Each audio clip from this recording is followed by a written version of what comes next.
Okay, I think we better make a start then. So welcome to this Archer 2 Advanced OpenMP course. I'm going to start off with a quick overview of the course, a few administrative details, and some bits and pieces of information about the Archer service, some of which I will skip over pretty quickly, and you're welcome to read at your leisure.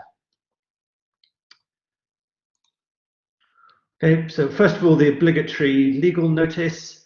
So the material in this all this course is free to copy and redistribute, provided that you give us appropriate credit and provide a link to the license and all that stuff.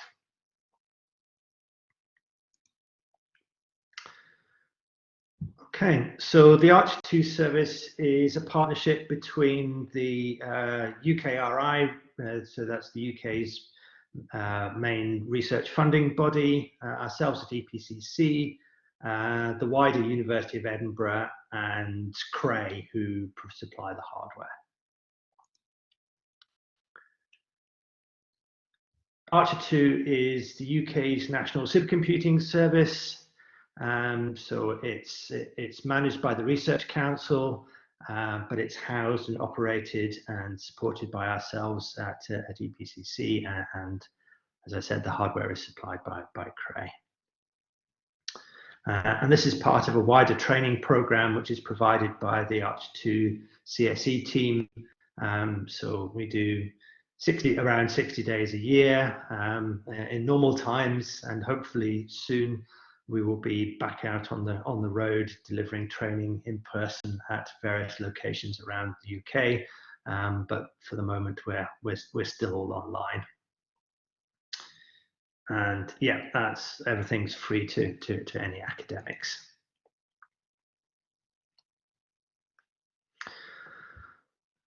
So Archer 2 is still in its commissioning phase. The final full system will be just short of 6,000 nodes with 128 cores per node, giving us just under 750,000 cores. And the current system that we'll be working on for this course is just 1,024 nodes. Which will eventually get integrated into the full system. So it just has a single file system. It doesn't have any of the large memory nodes.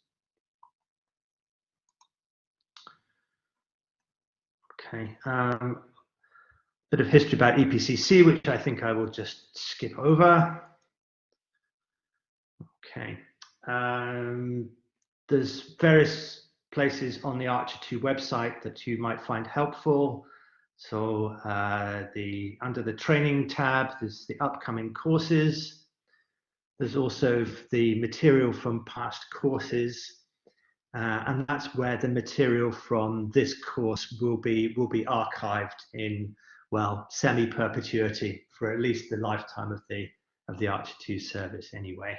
So you know, don't necessarily worry about having to save and download the materials. They'll all be retained on the website, as well as the recordings of today and Friday.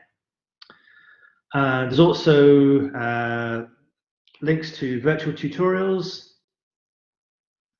and there's then the official documentation as well. So if you want to refer to the user guide for Archer, then that's also available under the.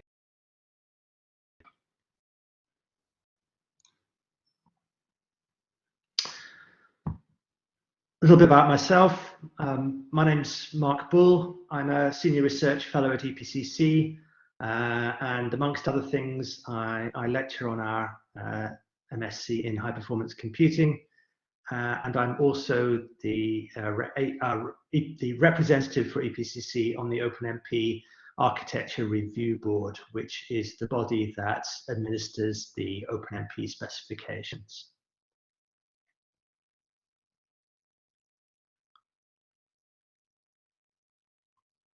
So if you have any questions about the course material outside of today and Friday, then please feel free to drop me an email and ask.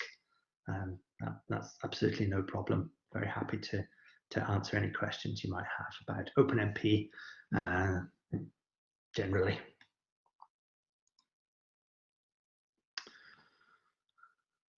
Okay, other bits and pieces. At the end of the course, we'll remind you and ask you to fill in a feedback form, see what you thought about this course.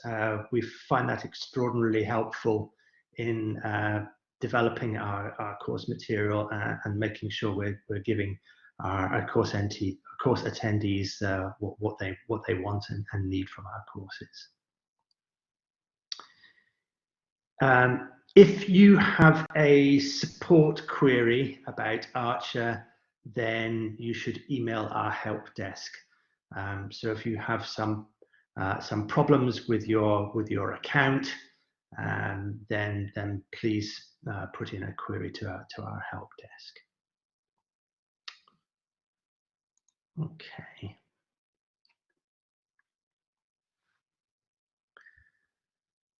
So for this course, we're providing you with temporary accounts under the TA041 project.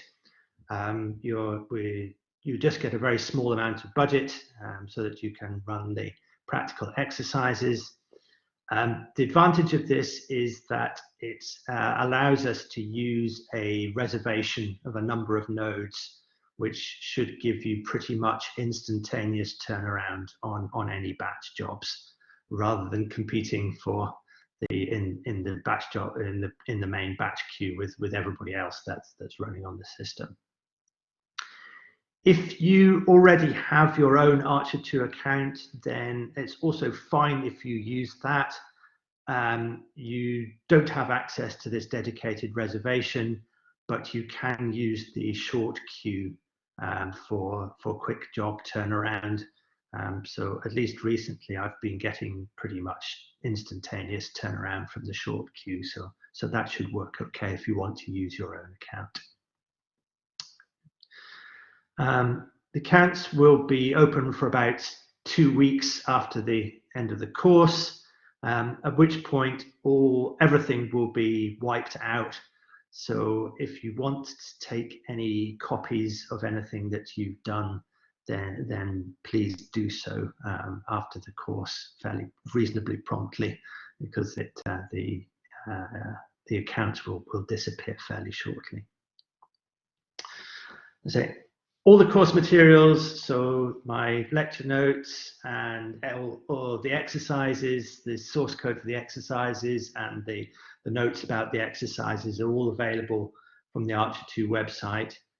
So I'll give you a direct link in a minute, but the easiest way to find them is just go to the training page, find the page for this course, and then there's a link to the course. There's a button that links at the bottom, which links to the course materials.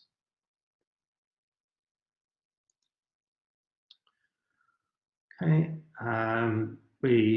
as I say, more administrative stuff.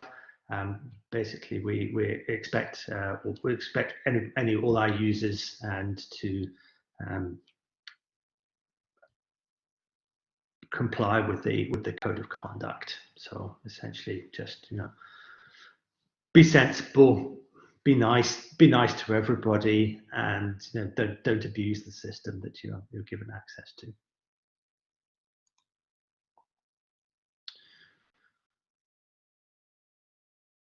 Okay, I'm going to skip over that. This is details of various types of fund. Well, a particular type of funding that's available for people wanting to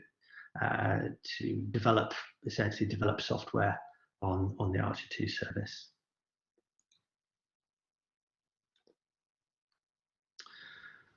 Okay, so the timetable. So basically, going to split each half day into a session of lectures and then a practical session. So during the practical session, that's to give you time to work on the practical exercises. I'll be available online to answer any questions, and then I'll wrap up the practical sessions with a quick discussion of each of them. So this morning we'll have lectures on tasks and nested parallelism and the memory model. And then after a break, we'll have a chance to do some practicals on those topics. And after lunch, there were a couple of lectures, one on sort of general OpenMP tips, tricks, and pitfalls. So yeah, so useful hints, useful practical hints for active OpenMP programmers. And then I'll talk a bit about performance issues. And then the last practical session is a little bit of a performance performance tuning exercise. And then on Friday, I will start by talking about hybrid programming with OpenMP and MPI together. And then there was a practical session on that. And in the afternoon, I'll talk about some of the more recent features in OpenMP, so 4.0 and up to 5 and 5.1, in fact. And I'll talk about most recent standards. And in particular, I'll also have a session talking about the target offload directives for offloading computations to accelerators. Unfortunately, we don't have any accelerator devices on Archer, so they can't really do a practical session associated with that, but I hope it'll at least give you a flavor of what's available in OpenMP for programming GPUs and similar devices. And then there'll be a final session for anybody that wants it to finish up on the practicals or ask any more questions, or in fact ask anything you like. If you want to ask me anything about an OpenMP application that you're working on, I'm very willing to take questions on Friday afternoon.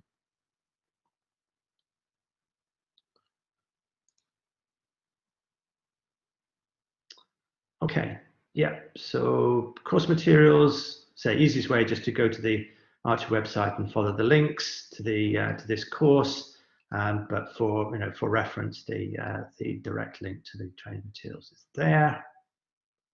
I should just post that into the chat window as well, might be helpful. Let me just do that.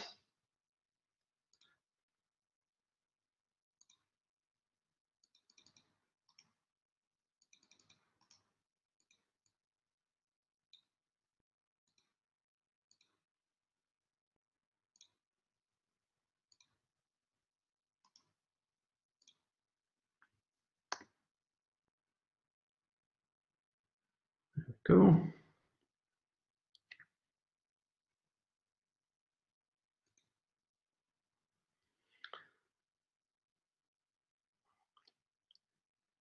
So the source code for the practical exercises is on that link, but it's probably more convenient just to copy it directly on Archer. So you can just and this is also contained in the instructions as well. You can just make sure that you navigate to your work directory before you do anything else, and then you can just copy the tar file and unpack it. So I can also just paste that into the chat window as well. Oh, it broke the pagination. You need a dot on the end, of course, of the first line.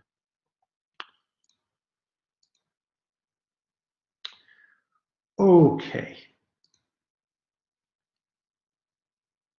That's all I had to say for now. I hope you enjoy the course, but please feel free to ask questions at any time.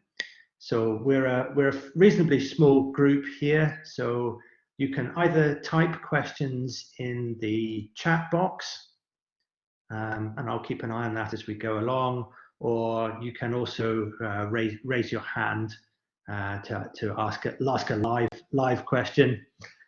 So the button to raise your hand is next to the microphone and camera buttons at the bottom.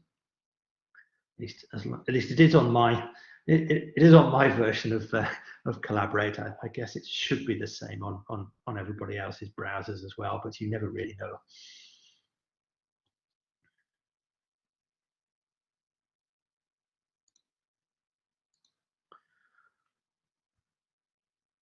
Okay, good. Does anybody have any questions before we start?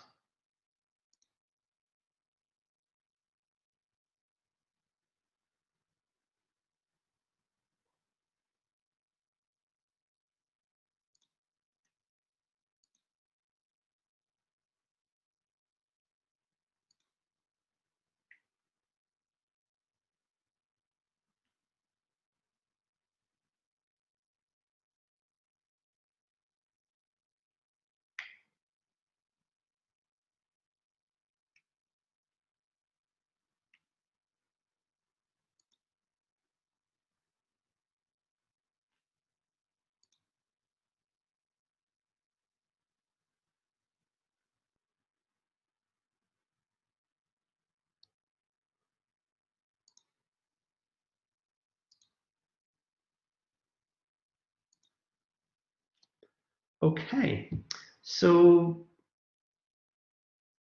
let's get into the technical stuff. So I'm kind of assuming here that you have some basic knowledge of OpenMP, so that you know about parallel regions and how to parallelize loops and using synchronization constructs like barriers and critical directives and atomics. So I'm kind of assuming that you're familiar with that stuff, and also how the declarations of private, shared, and reduction variables work, and that kind of thing.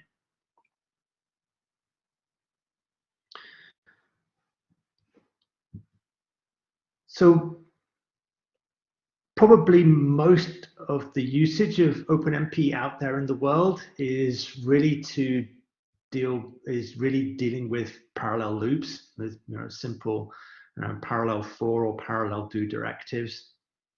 But there are some cases where that doesn't work. So there are use cases where it's difficult to express parallelism as a loop where you can apply a work sharing directive because of the restriction that the number of loop iterations has to be computable before the loop starts executing.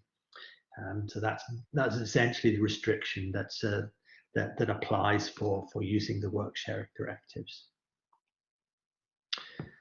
So if you don't have that kind of loop, you have other sorts of more irregular parallelism, then OpenMP tasks are an interesting and powerful way of dealing with that.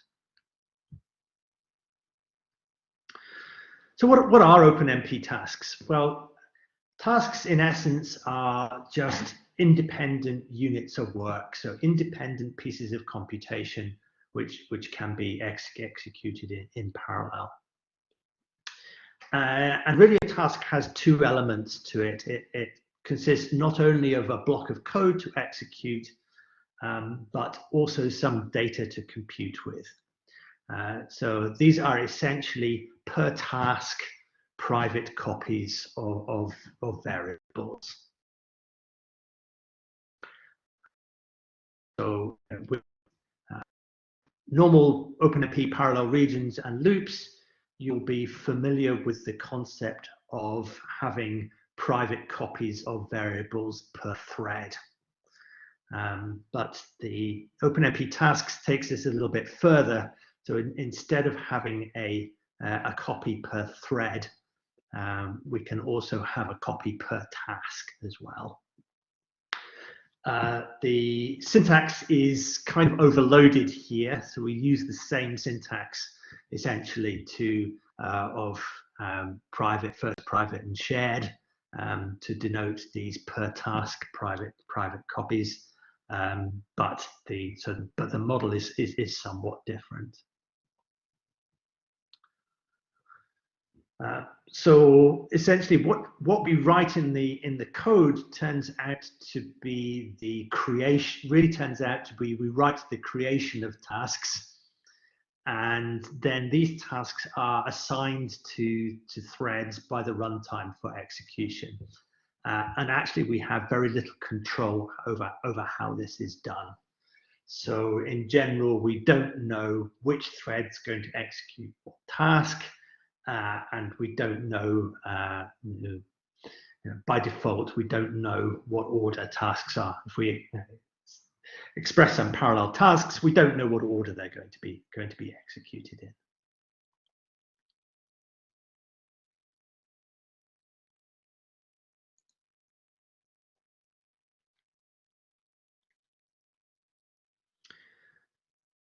So how does it work? Okay, so the task construct includes a structured block of code. So this idea of a structured block is just the same as you would have for a parallel region. A structured block just means that essentially the control flow doesn't arbitrarily jump in or out of that block. So that it's a block of code where the control flow starts at the top and ends at the bottom, and there's no jumping in or out of it. So tasks only really make sense inside a parallel region where we already have some existing threads available to execute the tasks. So what happens is when a thread encounters a task construct, it will package up the code block and any associated private data for execution. And then some thread in the parallel region will execute that task at some point in the future. Okay, and in general, we say we don't know which thread, and we don't know exactly when. However, in principle, that could be the encountering thread. So it could be the thread that reached the task construct might go ahead right away and execute it. That is actually one possibility. But in general, tasks are deferred for execution by some other thread at some later point. And a very powerful feature of OpenMP Tasks is that tasks can be nested. So a task itself may in turn generate more tasks.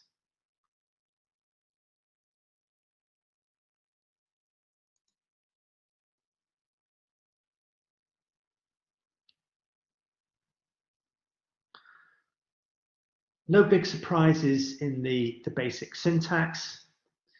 The task directive in Fortran looks like $OMP task, followed by the structured block of code, and then the end task directive, and C or C++ hash pragma OMP task, followed by the structured block.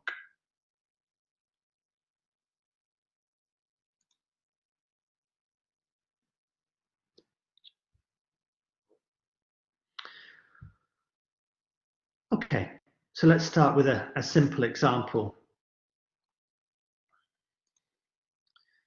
So here we have a example. We always need to be inside a parallel region for tasks to make sense, because we need to have multiple threads executing.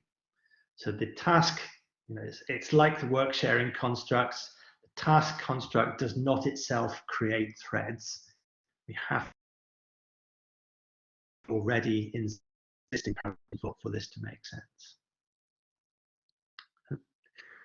And this is an example of a very common way that to code tasks, which is we get one thread to generate all the tasks, and then all the other threads in the parallel region are available to execute them. So in this case, the parallel region contains a master region, and the master region contains a sequence of tasks. So each of these tasks consists of the following statement. So each of these function calls constitutes a separate task, as I've written it here.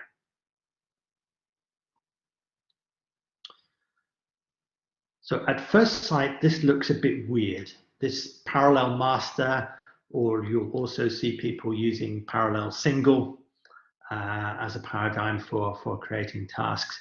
It just looks a bit strange because at first sight, it only appears that one thread is doing anything. But you just have to remember that what we're coding here is the task generation, and the task execution is being done by all the other threads implicitly inside the parallel region.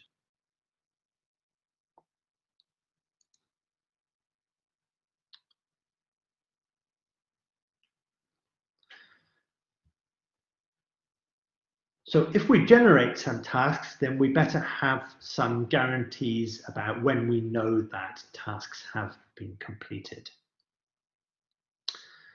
So there are several ways of guaranteeing task completion.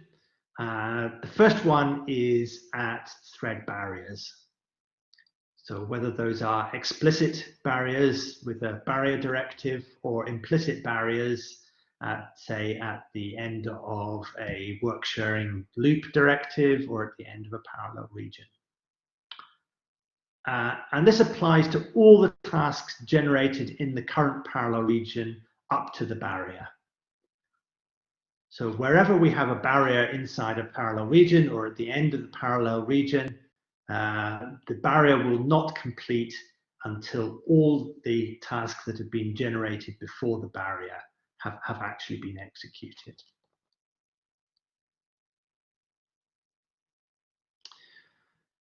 We also have a bit more fine-grained control. We have a task wait directive. What the task wait directive does is it waits until all tasks defined in the current task have completed. And so it only applies to tasks defined and generated inside the current task. And this is one of these standalone directives like barrier. So it's just OMP task wait. A couple of important things to note about task wait is that it applies only to tasks generated in the current task and not to any descendants. So it only waits for the children tasks of the current task and not for grandchildren tasks or great-grandchildren tasks and so on. So it's what's called a shallow wait. Okay, it only waits for the tasks generated at the current level. And okay, so the way I've talked about that it looks like that only makes sense in the context of nested tasks, but actually it's more general because the code executed by a thread in a parallel region is considered as a task in this context. Okay? So if we don't have nested tasks, then the task wait will wait for all tasks that were generated by this thread up from the beginning of the parallel region up till now.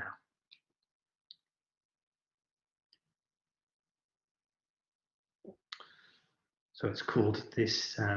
What a thread executes inside a parallel region is in the specification is called an implicit task.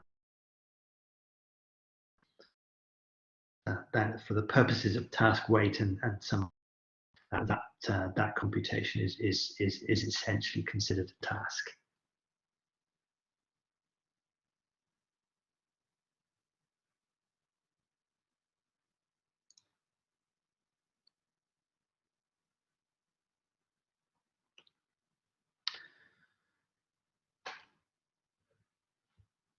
And then we also have one more construct that allows us to wait for tasks.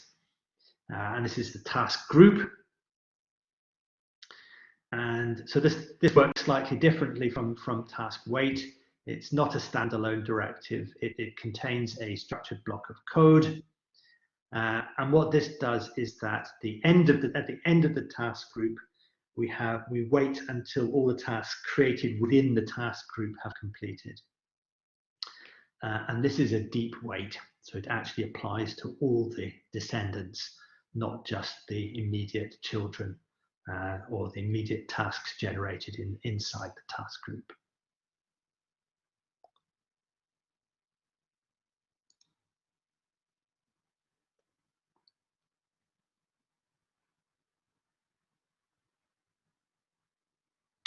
Okay, so here's an example of a simple use of task wait. So again, I have this idea of a parallel region, and the master thread is generating some tasks. So it generates a task with a call to Fred, task with a call to Daisy, and then it executes the task wait. So what that means is that the master thread, which is the only thread executing this block of code, then has to wait at this point until the Fred and Daisy tasks have been completed, most likely by some other threads in the parallel region. Once Fred and Daisy have been completed, then that releases the master from the task wait. It can then go ahead and generate the task for Billy. So we can use task wait to enforce a certain amount of ordering between tasks. And so what this means is that in this case, we know that Fred and Daisy have to have been completed before Billy starts. So if we have some data dependencies, so if Billy requires the output, some data that Fred and Daisy are going to generate, then in relatively simple cases like this, we can use the task wait to enforce that kind of ordering between tasks.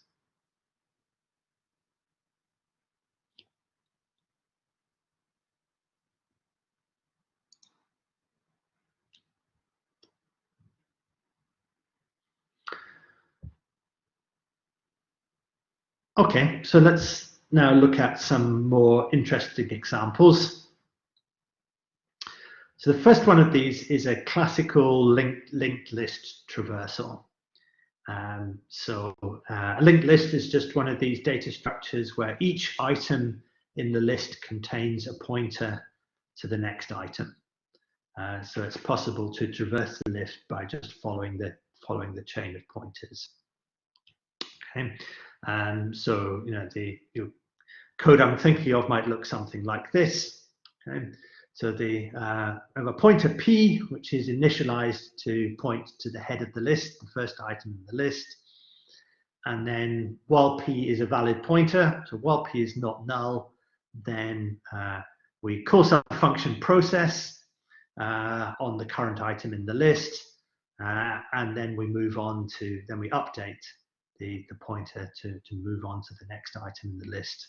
We keep going. So we're calling this function process on every item in the list. Okay, so let's assume we have some parallelism available here. So assume that process can be safely called in parallel for every item in the list. So we'd like to be able to exploit that parallelism with OpenMP. But unfortunately, we can't use an OpenMP loop directive directly here because we can't apply that to while. And again, this is because we don't know, or at least the runtime doesn't know how many iterations of that loop there are going to be. Okay. So this is a nice use case for tasks. Of course, it's not completely impossible to do this without tasks. but it's a bit messy. What you would need to do is traverse the list and count the number of elements in the list. Do that sequentially. Then allocate an array of pointers of the size of the list. Then run through the list again and copy the pointers into the array. And then you could write a regular for loop that just traversed the array of pointers and call process for every item in the list. So it's not to say that you absolutely can't handle that without tasks, but just that it's ugly and also potentially inefficient because you have these two sequential passes through the list before you can do anything in parallel.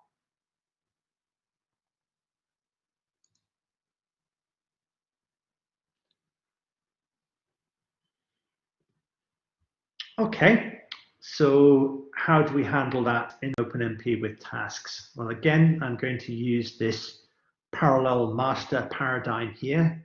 So a parallel region that contains a master region. So the master thread is going to be the one that traverses the list and generates all the tasks. Okay. So all I need to do then is enclose the call to process in a task construct. However, the important thing to note here is this declaration of P as first private here. Okay. So first private is a concept that applies to parallel regions. It creates a private copy and copies the value of whatever that variable had outside the parallel region and initializes the private copies with that value. And for parallel regions and parallel loops, then the use cases for first private are not very common, in fact. Okay, you very seldom really need to do that. However, for tasks, it turns out to be absolutely crucial most of the time. Because what first private P is doing here is that it's making a copy of P when the task is packaged, and then it will use that copy when the task is executed. Okay? And that's absolutely vital here because the original storage of P is being constantly modified by the master thread. And so it's important, it's absolutely crucial to make this work, that every task takes a copy of P and remembers it until it gets executed. So that's what this first private clause is doing here. It's making a copy of P at the point of task generation, so that copy is then available to be used when the task is actually executed.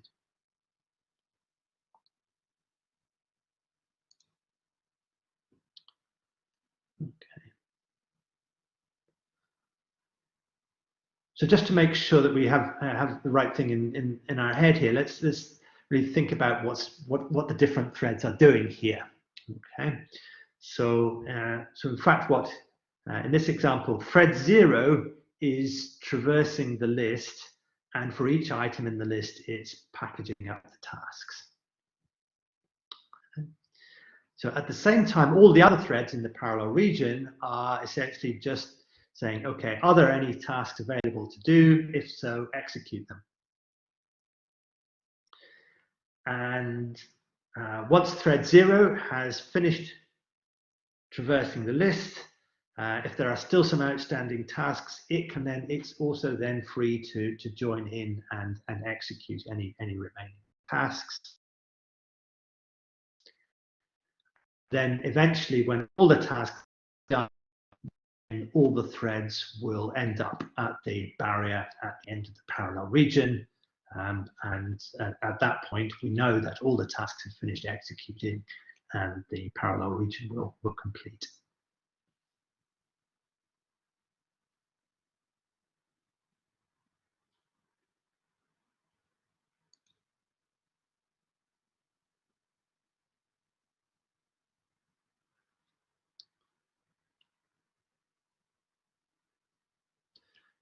So this idea of having a single thread generate all the tasks is a common pattern. It makes reasoning about the code quite straightforward, relatively straightforward. So it's a commonly used paradigm, but we're absolutely not restricted to that. Any thread inside the parallel region is able to generate tasks as well as execute them. So if we extend this example here, and suppose instead of one linked list, we had lots of linked lists that we wanted to traverse and call some function on. Then so we'll have this basically extra loop here that loops over the lists and then traverses each list in turn. Then what we could do is we could actually apply a work sharing for directive to that loop over the lists. So we could actually get different threads generating the tasks from different lists as well as executing them.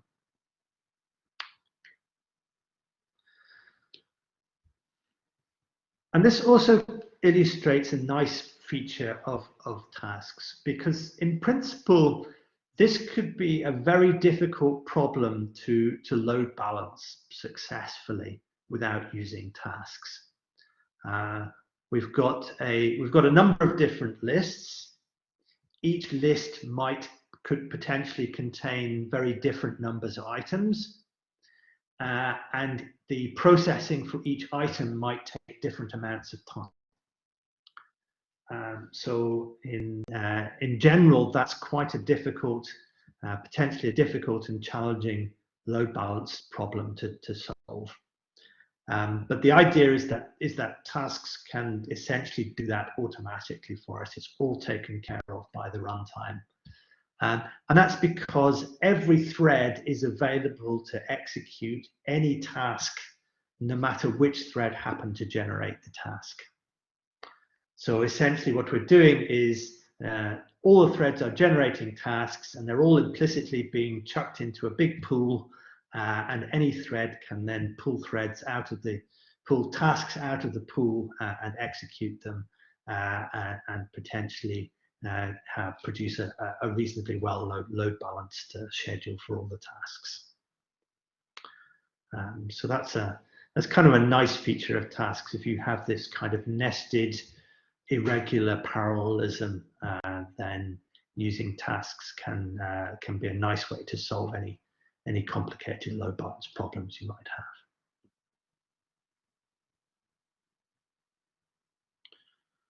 Okay, any questions so far?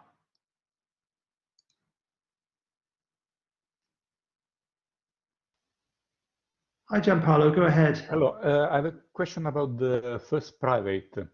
So as I understood, is so basically it copies the object where the pointer is pointing to for the. No, it copies the pointer. Ah, the pointer is okay. Got it. Okay. Yeah, it's just making a copy of the pointer, not the thing that it points to. Okay, perfect. Okay, got it. Yeah. Thank you. Yeah.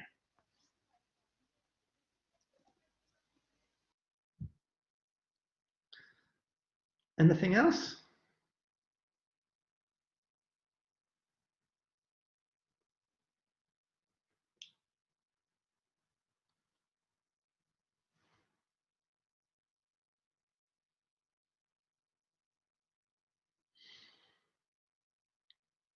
Okay.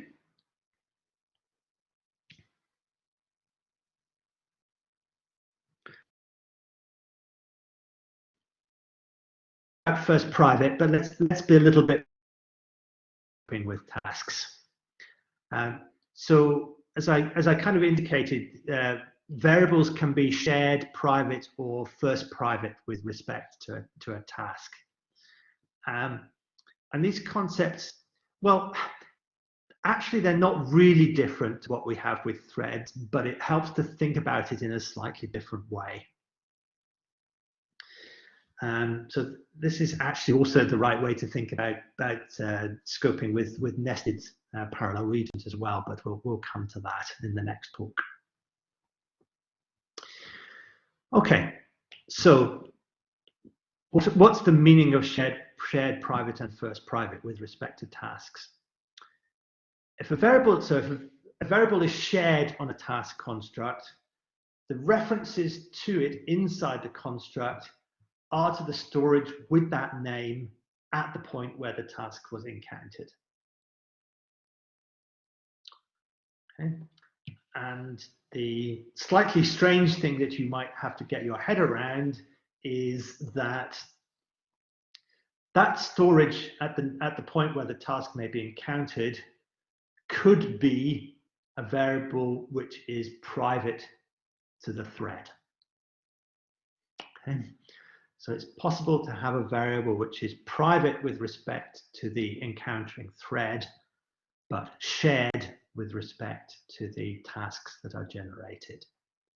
All that means is that the references inside the tasks are to that same storage, whatever it happened to be, that existed when the task was generated. Okay, so private is quite straightforward. If we have private on a task construct, then we get basically a new copy of that thing, okay, which is uninitialized. It's created when the task is executed, and it disappears when the task is finished. So it's just an uninitialized copy that exists for the duration of the task and then disappears again. Just in the same way that private variables with threads, okay, so they are created at the beginning of the parallel region, uninitialized, and disappear at the end of the parallel region. And then first private we've already seen, but more formally. Okay, so if we have a variable that's first private, the references to it inside the construct are to some new storage that's created and initialized with the value of the existing storage at the point where the task is encountered and generated. So it basically stores a copy of that variable as it was when the task was generated. And that basically persists until the task is executed. And then like private, it also disappears. The copy disappears as soon as the task is completed.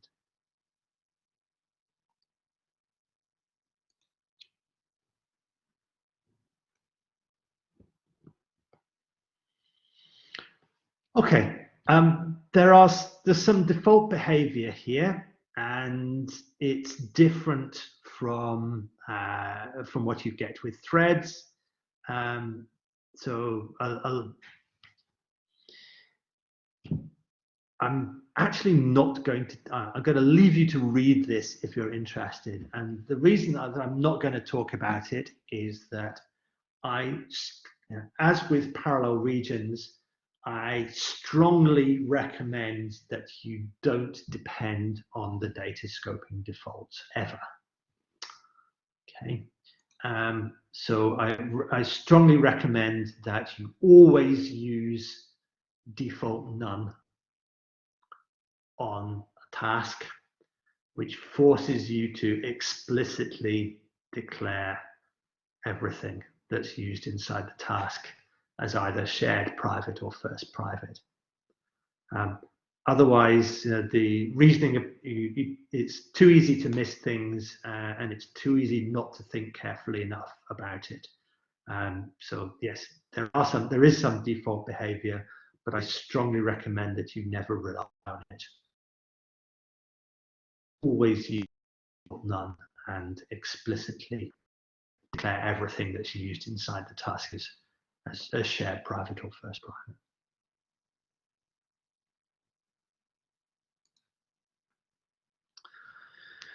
Okay, so next interesting use case is recursive parallelism. I don't know, if you're like me, then recursion is one of these things that I have to think very hard about, and that I can understand for about 5 minutes at a time before I lose track of what's going on, Ken. Okay, so this is every computer scientist's favorite stupid way of computing Fibonacci numbers, because it's a recursive thing that fits in about 5 lines of code. Okay, so the Fibonacci numbers are just defined as the nth Fibonacci number is the sum of the previous 2. Okay, so there's a trivial order n sequential algorithm for computing them, but we don't want to do that. Because we want something more interesting. So this is a ridiculously inefficient order n squared way of computing Fibonacci numbers. So what we can do is we have a function called fib, and then we define 2 variables x and y, and then we say, okay, so we have a test, say, have we reached the bottom of the recursion? So if n's less than 2, then we just return n. Otherwise, define x as fib of n minus 1, y of fib of n minus 2, and then we return the sum of those 2. And then, for example, we need some way of initiating the recursion. So our main program will say, okay, we're interested in computing the 5000th Fibonacci function.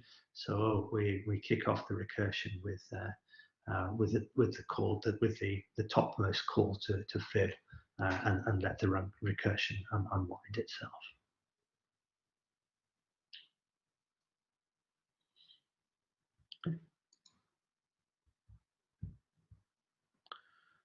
So how can we exploit parallelism from that? Okay. So this is really something that's extremely difficult to do with sort of plain old parallel loops without completely rewriting the code to essentially remove the recursion. Okay. However, what we can do is do it quite neatly with tasks. So let's look inside the fib function first. What we're essentially going to do is we're going to create a task for each of the recursive calls. So the computation of x and y are declared as tasks here. Okay. And then we need we need a task weight here. Okay, so we have to, before we add x and y together, we have to be certain that those tasks are completed, so that x and y have the values that we want.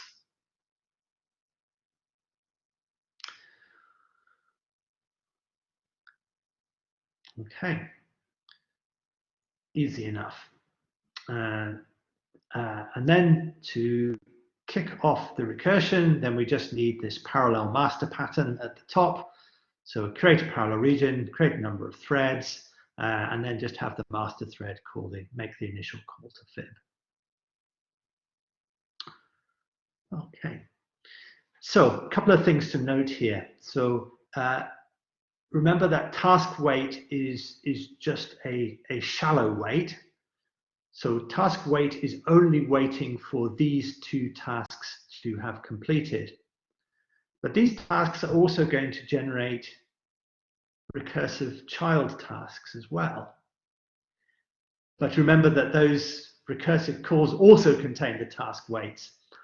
Okay, so so implicitly, this task weight is waiting for all the tasks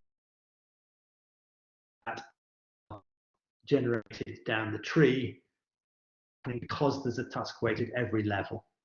Okay, so it looks like it is a shallow task weight, is a shallow weight, but because we've got recursive task weights, then we're actually waiting for everything.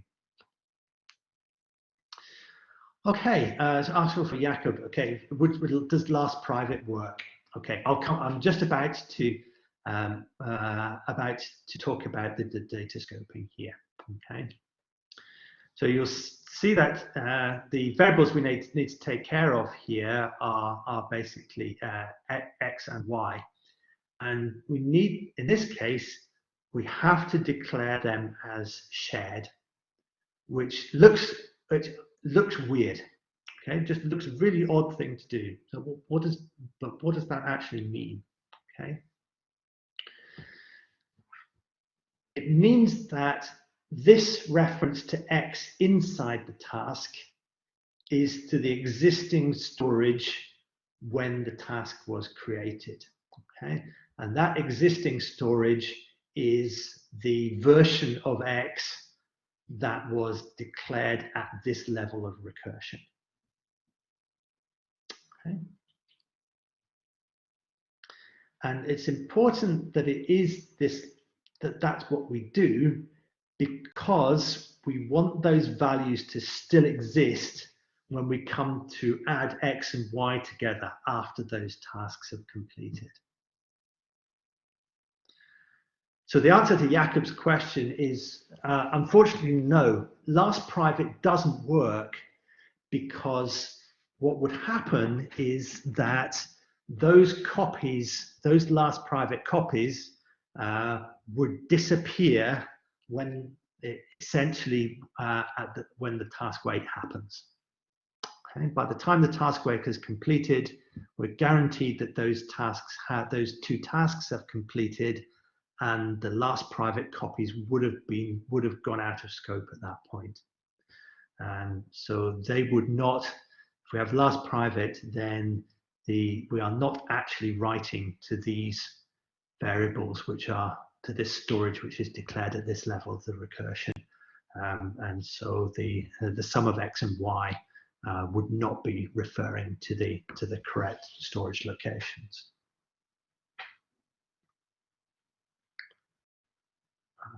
I hope that makes sense, but it does. You know, at first sight, this looks very strange indeed.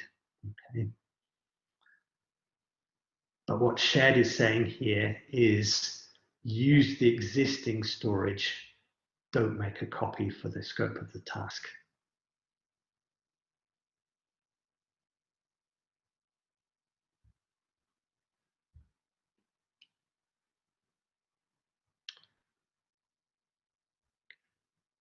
Okay, any other questions about this?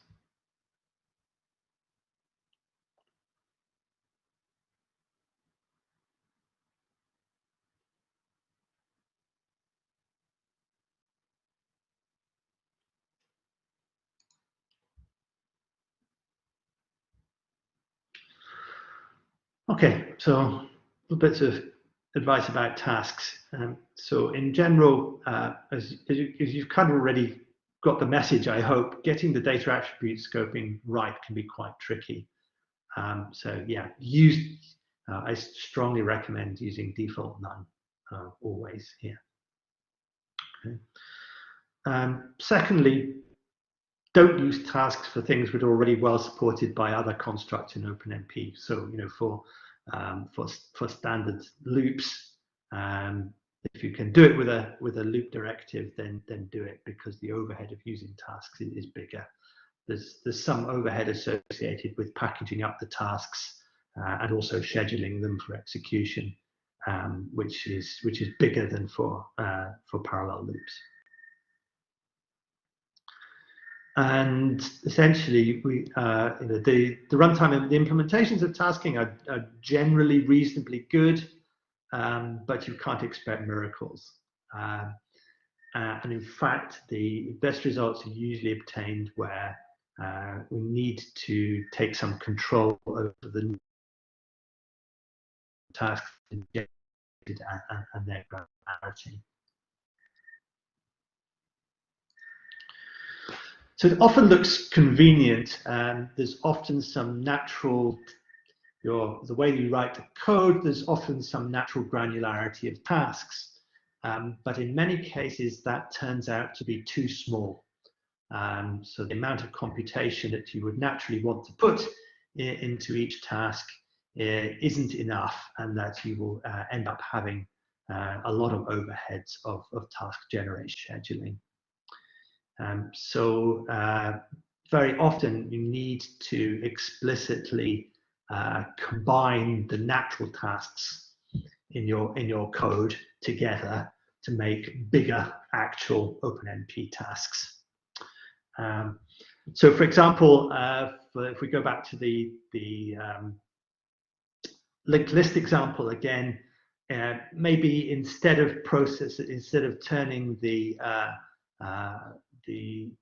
processing of every single item into a task, we might need to group those together. So for example, we might need to refactor the code so that process now, instead of just working on one item, takes an extra argument which says how many items at a time to process. So there'll be some internal traversal of the list ahead, and then we would need to basically, instead of getting the next pointer, we need to basically skip n items ahead in the list before generating the next task. And then by having n items as a variable, then that gives us a tunable parameter that we can use to adjust the granularity of the tasks. So there's essentially a trade-off going on here. If we have too many tiny tasks, then we will suffer from the overheads of task generation and scheduling. If we have too few big tasks, then we probably won't successfully balance the load between the threads, and some threads will be idle.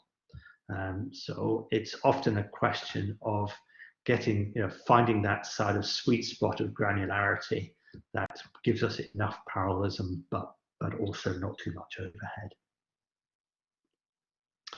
And unfortunately, that often means doing some code refactoring to allow us to adjust the granularity.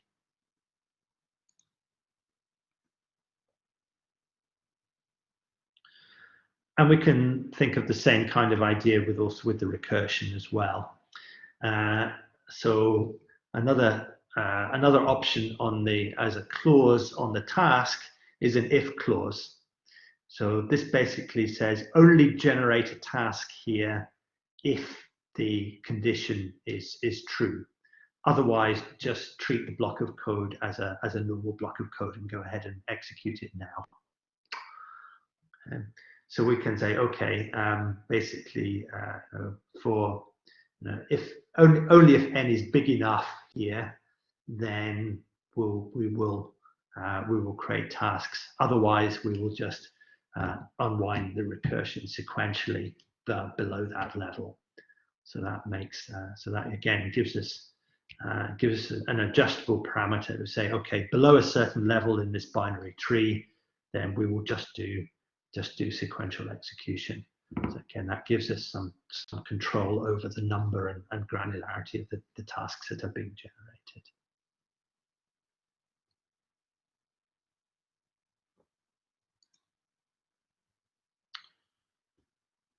Okay, good.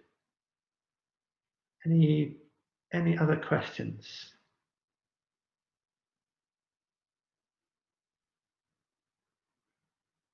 Yeah, Gianpaolo. Yeah, I have a question about the overhead of the tasks. I don't know if maybe it's a question for later on, but if in OpenMP there are some tools to monitor, the overhead. Because from my understanding is you have to, to try an error to see how much granularity you want to have, the best performance. I was wondering if I don't know, there are tools to know what is the overhead for a specific task when doing some optimization. Yeah, it's a bit tricky because it depends on the number of threads and whether you've got, whether you have a single thread generating or multiple threads generating. So it's, in general, it's a bit difficult to predict. You're right, and trial and error is probably the way to go.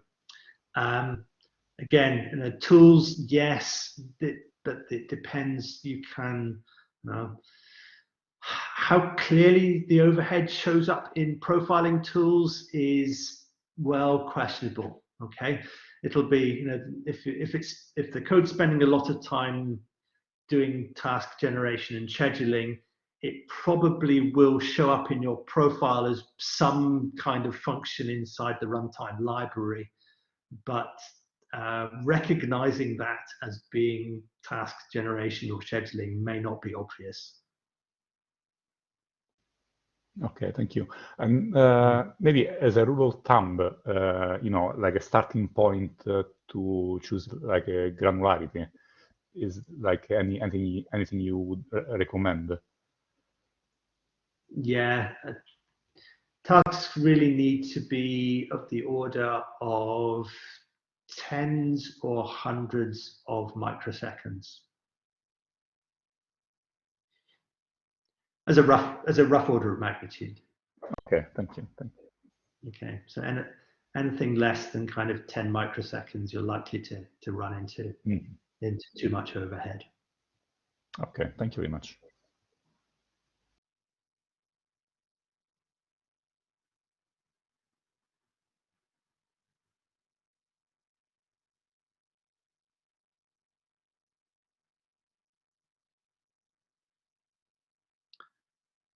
Any other questions about tasks?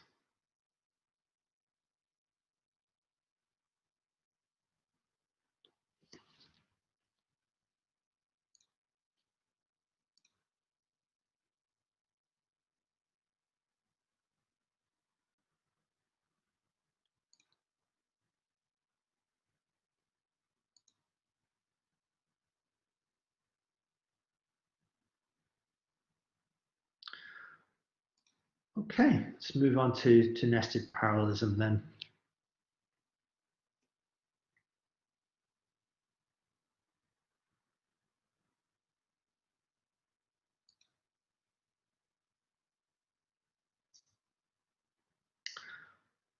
Okay, so OpenMP allows us to have nested parallelism in the sense of nested parallel regions. So what happens if a parallel directive is encountered within another parallel region, then a new team of threads will be created. Okay, this is it usually needs to be enabled. So you either need to set the OMP nested environment variable or call the OMP set nested routine from inside your code to turn this on. So what happens if nested parallelism is disabled, which is the default behavior in most implementations, then the code will still execute, but the inner teams will contain only one thread. Okay, so they won't actually create any new threads.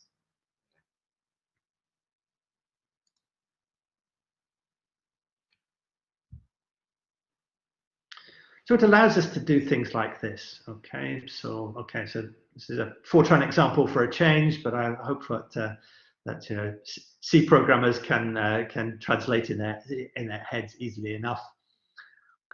So suppose I have two loops. Okay, so I have an I loop here and a J loop down here, and okay, so both of those have independent iterations. But they're also independent of each other as well. So I could conceive of trying to use half my threads to parallelize one loop and half my threads to parallelize the other loop. So I can do that with nested parallel regions. Okay, so I would have an outer parallel region. I would create two threads, and I'll come on to talk about how we control this in the following slides. And suppose I can arrange for the outer parallel region to create two threads. So thread 0 will then go and create its own team of threads, which will execute the I loop in parallel. And then thread 1 at the top level will also go and create its own team of threads, which will execute the J loop in parallel.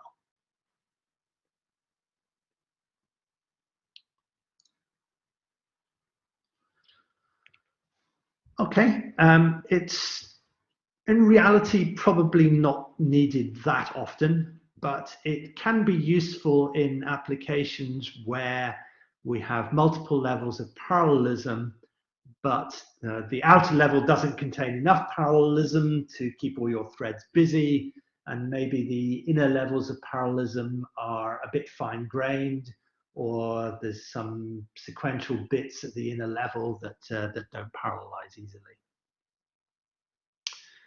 Okay, as far as the implementation is concerned, it's difficult to implement correctly without some impact on performance.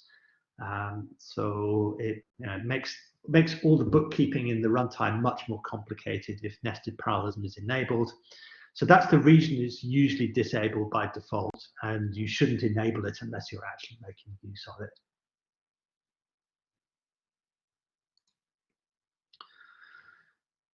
Okay, so we have a variety of different ways of controlling the number of threads that are being used. First one is simple one. We can just use the environment variable OMP num threads. Okay, so this actually accepts a comma-separated list of values, and so if I export OMP num threads equals 2, 4, then what will that do is it'll use 2 threads at the outer level and then 4 threads at each of the parallel regions at the next level down. Okay, and you can extend that to as many levels as you like. We can also use OMP set num threads routine or the num threads clause on the parallel region. So let's have a look at both of those. Okay, so the environment variable is fine as long as you always want the same number of threads for all of your inner regions. If you want different numbers of threads for your inner regions, or you want to change the number of threads between different instances of the parallel directives, then you can use the runtime routine. Okay, so basically you can call OMP set num threads. So I can say, oh, call OMP number of the value here, and then the next parallel region that this thread generates will use that number of threads. And then when I come to the inner regions down here, for every time I generate a new parallel region, I can precede that with a call to OMP set num threads, okay, which can take some values which are stored in an array somewhere, or return via a function, or generate. It's possible to generate those dynamically. They don't have to be compile time known, so that gives me control over the number of threads that are used for every instance of every parallel region, if I so desire. And the value set here overrides anything that's in the environment variable. What's actually going on underneath here is the way the specification talks about this is that there is what's called an internal control variable. So every thread has a copy of this internal control variable, which says if this thread encounters a parallel directive, then that's the number of threads that will be generated to execute that new parallel region. And basically, OMP is just a way of setting that internal control variable for the thread that makes the call. Okay, so every thread, it isn't a global variable, every thread has its own copy of this internal variable, which it can set to control the number of threads at the next level of parallelism.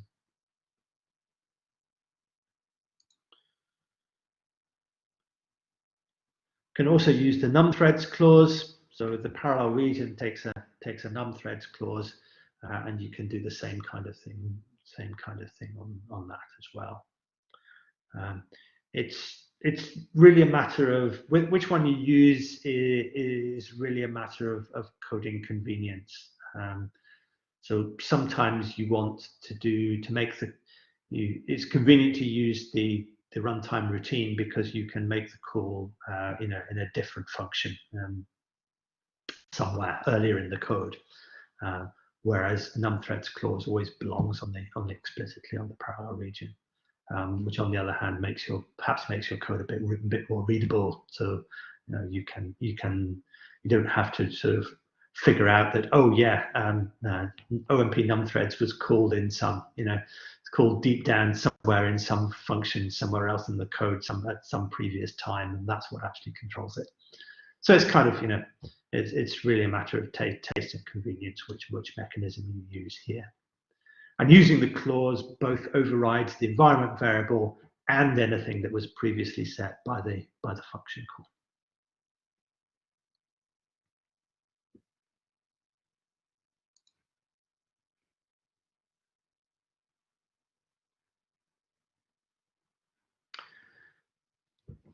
Bit more control.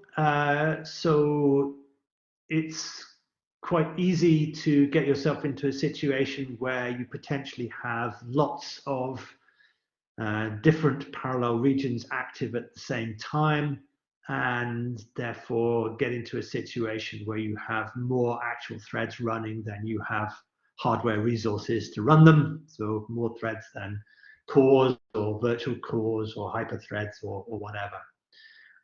So you can use this environment variable OMP thread limit, which basically puts a cap on the number of threads running at any one time. So you can use that to prevent oversubscription of your hardware. So by setting that number, the runtime will never create more than that number of threads to be running concurrently. You can also control the maximum depth of nesting as well. So you can say, okay, how many active levels of parallelism do I want? That's also controllable with an environment variable and a function call.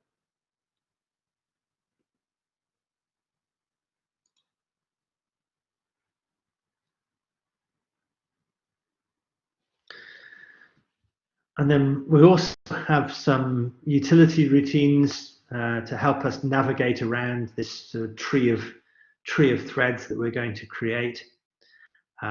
So basically, can find out what level of parallelism we're currently executing in.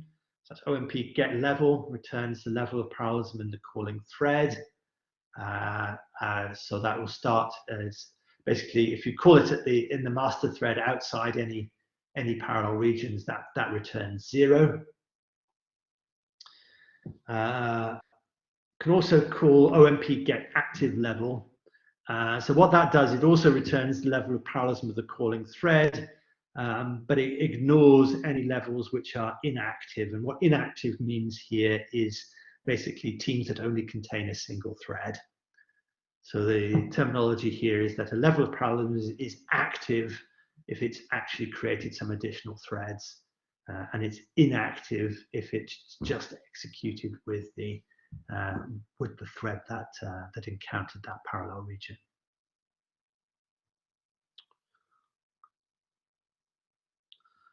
You can then also inquire about teams and threads above you in the tree of threads.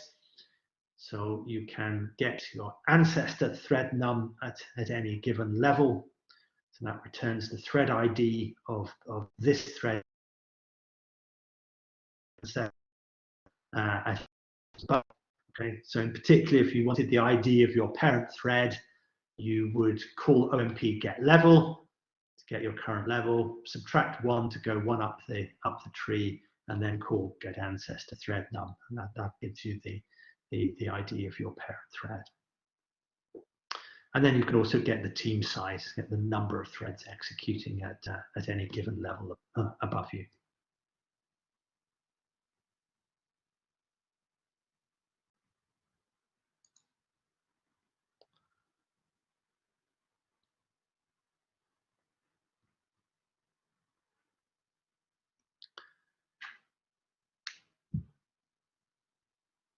It's perhaps useful to note at this point that there is one common use case where you might think that nested parallel regions would be useful, and that's if you want to parallelize more than one loop in a loop nest.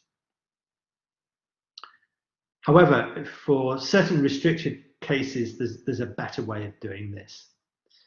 If we have what are called perfectly nested rectangular loops, then it's probably better to handle these with the collapse clause than to use nested parallel fors. So what does perfectly nested rectangular mean? So the perfectly nested means that there is no essentially all the executable statements occur inside the innermost loop. So there aren't any code statements, say, between the for statements or between the ends of the loops.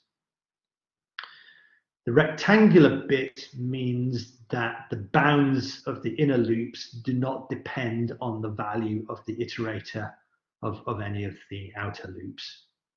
Okay. So for example, if I had j less than I here instead of j less than m, then that would not be allowed. That's not a rectangular loop nest. However, provided we meet those conditions, then it probably makes more sense to use the collapse clause rather than to use nested parallel fors to parallelize both loops here. So collapse clause takes an argument, which is basically it's just the number of loops to collapse starting from the outside, because you might have a case where you've got a 3 or 4 nested loop, but you only want to parallelize the outer 2, say. So what this does is this will transform your code into implicitly into a single loop of length, in this case of length n times m, and then it'll just treat that implicitly long loop as and apply the parallel for directive to that. So it'll parallelize and schedule that with whatever schedule clause you use, which is basically being applied to that new implicit long loop. So this is useful in the case, if n turns out to be order of the number of threads, then parallelizing the outer loop may not give you good load balance. So if n is a bit less than or even just a bit more than the number of threads, then you probably won't get a very good load balanced solution. So it's often then useful to exploit the parallelism at inner loop nests.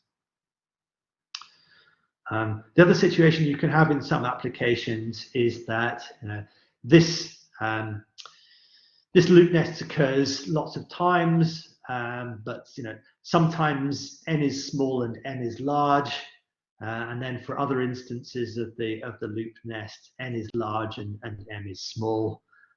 So you don't necessarily know which is the better loop to parallelize. So maybe just parallelizing both always is a good solution.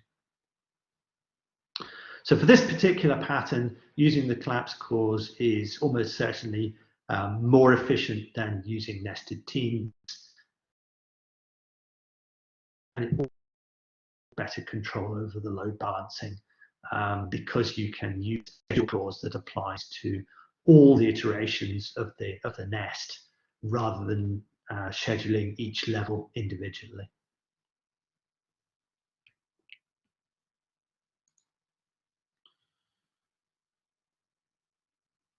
So I'll finish off with just some notes about synchronization here.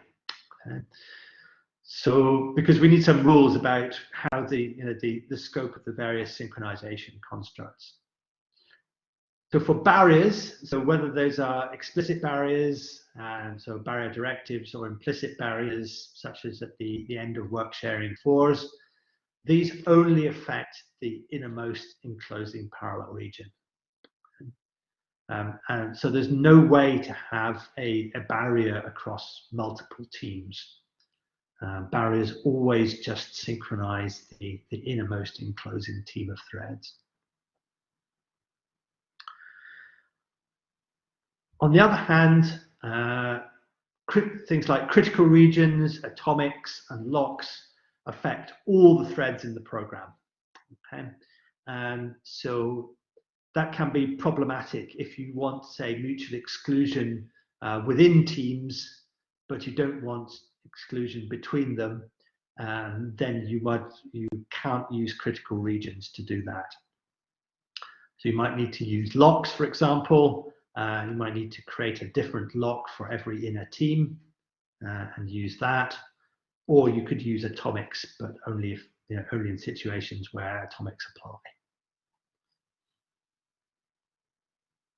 So critical, the namespace for critical regions is global across the entire program. Any thread entering a critical region will block access to that piece of code from any other thread executing anywhere else in the program, which may not be what you want.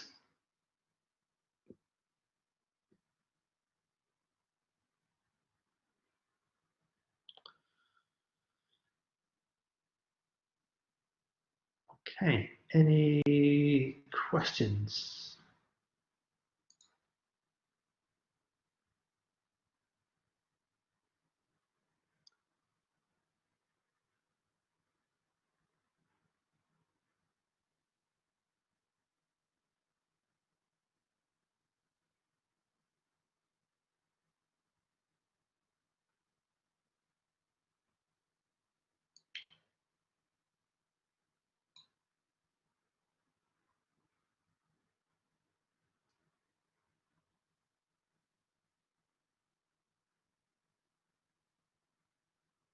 Okay, so I think it's in general it's something that's useful to know about. You could potentially encounter it in somebody else's code. I think the use cases for using nested parallelism are relatively rare, and so there are some common cases like the collapse clause.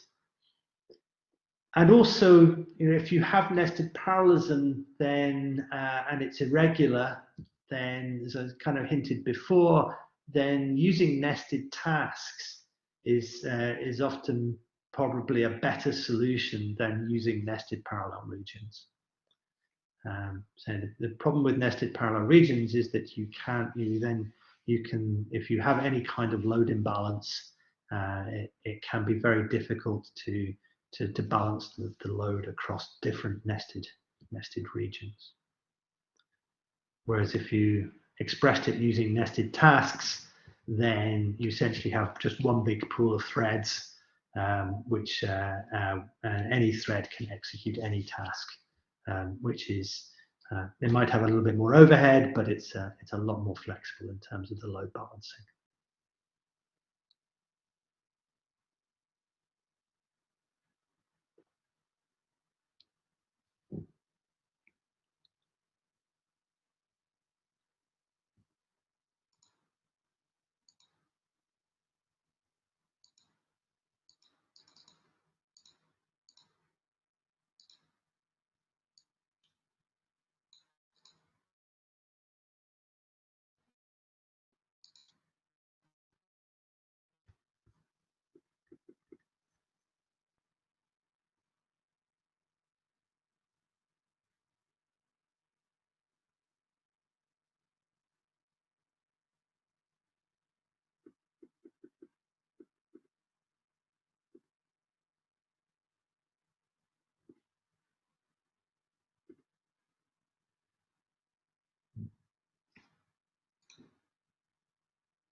Okay, so our final topic for this session is memory model.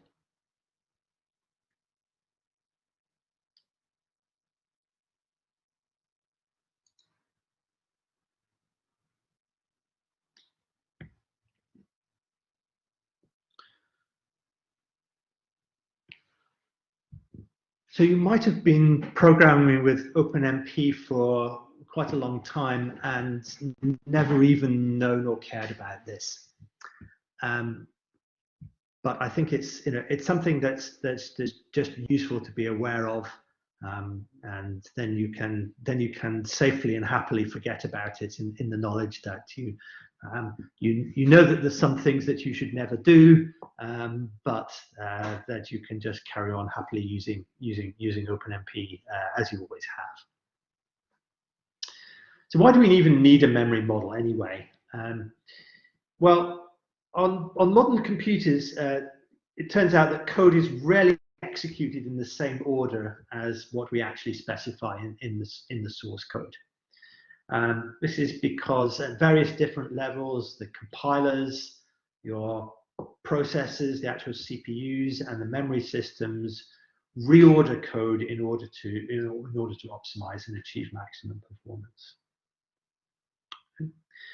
And for a single-threaded code, then there are guarantees made that, if we think about a single thread in isolation, then we can never observe any of that. Okay, and the code exhibits as if serial semantics. Okay, so we have this guarantee that there is an implicit ordering in our source code, and we can never observe the fact that stuff is being done out of order by the compiler or the hardware.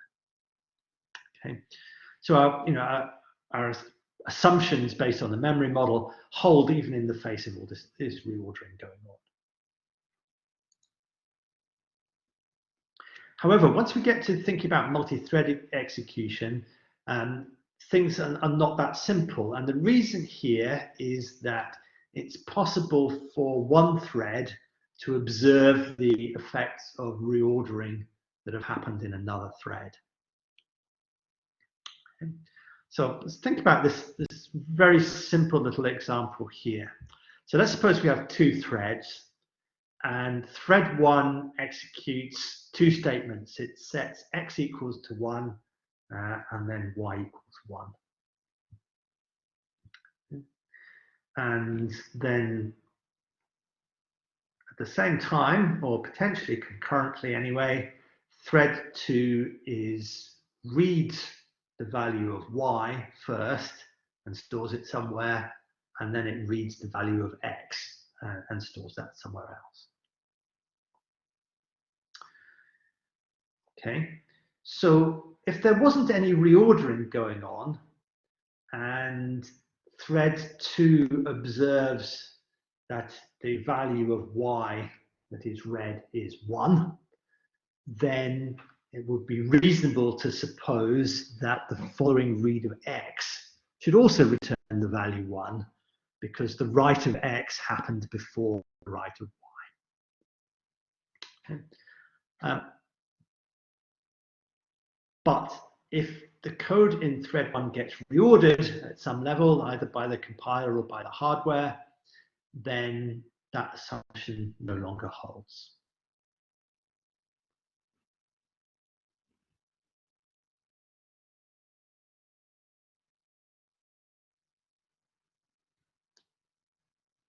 So, like all good modern multi-threading APIs, OpenMP has a memory model. So it basically describes what guarantees are and are not present with this kind of thing. So OpenMP supports what's called a relaxed consistency shared memory model. Essentially, that means that you really don't have very many guarantees about ordering. And the way that it's done is that it means that it's therefore easy to implement on most, essentially on different sorts of hardware, because different processors support different types of or different levels of consistency in the hardware. So if at the API level you have a pretty relaxed memory model, it means that you can use relaxed hardware models without worrying about it. Anyway, what does it mean? Well, it means that basically threads are able to maintain a temporary view of shared memory which isn't consistent with that of other threads. And that these temporary views are only made consistent at certain points in the program. And so, so most of the time, there isn't a guarantee that necessarily if two threads observe this, look at the same memory location, are they guaranteed to see the same value? And the answer is, well, mostly no. Okay, but only at certain points are we guaranteed that the consistency is made. And in OpenMP, there's the operation that enforces consistency is called a flush operation. I should note here that the OpenMP memory model was significantly rewritten and extended and made a lot more complicated in version 5. But I'm basically not going to talk about that. It doesn't affect the sort of basic arguments. It just allows a whole bunch more flexibility in what you're allowed to do. But it does add a whole bunch of, also adds a whole bunch of complexity as well. So basically, I'm not going to talk about the sort of version 5 and later memory model extensions here.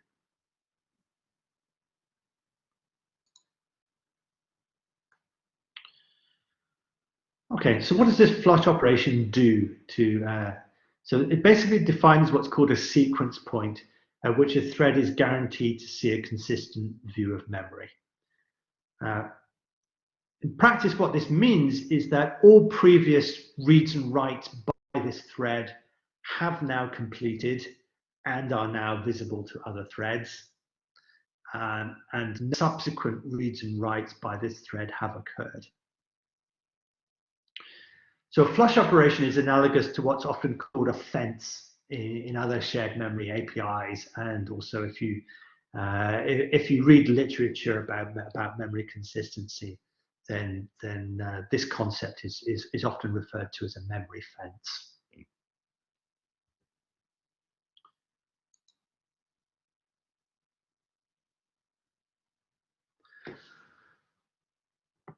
So you might be getting a bit nervous at this point and wonder why you never had to, why you've been writing OpenMP programs and never had to care about this stuff.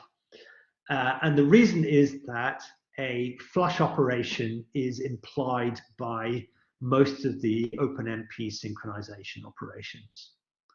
So there is an implicit flush operation for example, at entry and exit of parallel regions. Wherever there's a barrier, at entry and exit of critical regions, whenever you set a lock or unset a lock. Okay, but there isn't one at places where there isn't any synchronization. So, for example, entry to work sharing regions. So the start of a OpenMP 4.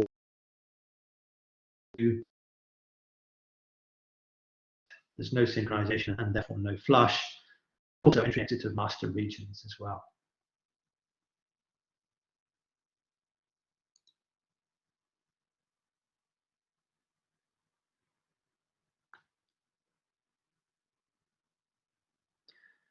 So as long as you stick to using the inbuilt OpenMP construct to synchronize your threads, then effectively everything is good. And if you've used OpenMP synchronization to guarantee a race-free program, then you've also guaranteed that you have these memory fences, these flush operations, all in the right place to make sure that that everything is consistent and behaves correctly. The danger comes is if you try to write your own synchronization operations using normal variables.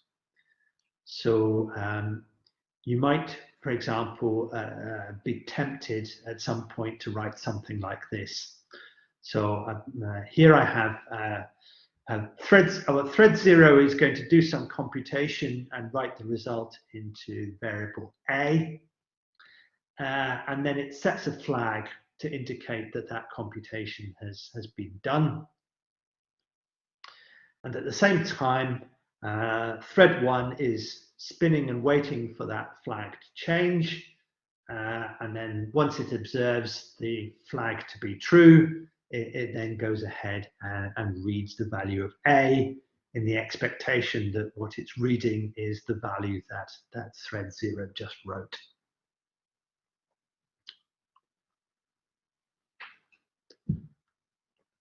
So that kind of looks reasonable, but in fact, this is incorrect code. And for the reason that the compiler and or the hardware may, for example, reorder the reads and writes to A and flag. Okay, so as far as the compiler is concerned, the two statements that on thread 0 are independent statements. There's no dependency between them, and therefore the compiler can feel free to execute them in any order, to generate machine code that executes them in any order it sees fit. And also the same is true at the hardware level. Okay, so the instructions can get reordered on the fly because most hardware these days is superscalar and out of order execution. And also, by the time even it's possible that the two stores implied here can potentially overtake each other in the memory system. And there's other things that can go wrong as well. The compiler might the compiler looking at the code on thread 1, okay, may decide that to generate the loop, the while loop here, it might decide that okay. Flag's never going to change, so I'm going to store it in a register. Okay, so in which case the flag may only be ever read once from memory and never read again. So you could just end up with you could end up getting the wrong answer. You could end up getting deadlocked code because you enter an infinite loop. Okay, so basically, if there's one message I want you to take away from this talk, it's never attempt to do anything like this in OpenMP. It's difficult to do correctly, and it's really dangerous. And you should always try to think of another way of writing the code that you want. Okay, but just to illustrate what can be done, so main message is just don't, okay? But it's interesting to see how OpenMP does actually handle this kind of thing. So OpenMP has a flush directive which specifies an explicit flush operation, okay, which can be used to make this kind of example work. But what I'm hoping to do here is convince you that you never really want to do it. Okay. So in terms of the way the memory model is written in OpenMP, it says, what does the flush operation guarantee you? It says it basically, in order for a write of a variable on one thread to be guaranteed visible and valid on a second thread, then the following 4 things must occur in the following order. So first of all, thread A writes the variable, then thread A executes a flush operation, then thread B executes a flush operation, and finally thread B reads the variable.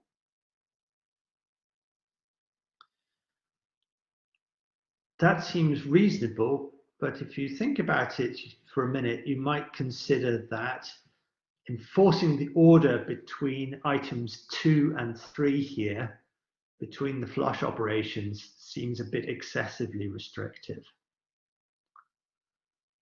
And that's actually part of the catch here. Trying to write code where you guarantee that the flushes occur in the correct order turns out to be quite tricky.